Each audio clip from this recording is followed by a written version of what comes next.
ఎట్టాగుండే పాప తొలి చూపే చుట్టుకుంటే ఏదో కొత్త ఊపే ఎటువైపు నెట్టేస్తుంటే ఉండుండి ఎటుంచో ఒక నవ్వే తాకుతోంది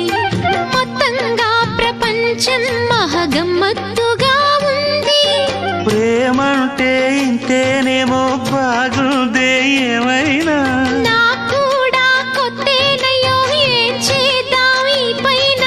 కాస్తైనా కంగారు తగ్గాలి కాదన్ను ఏం చేసినా సరసం ఇంకా ఎక్కువైతే చచా చిచి తప్పదయ్యో అప్పుడే ఇట్ట ప్రేమ బళ్ళో అయితే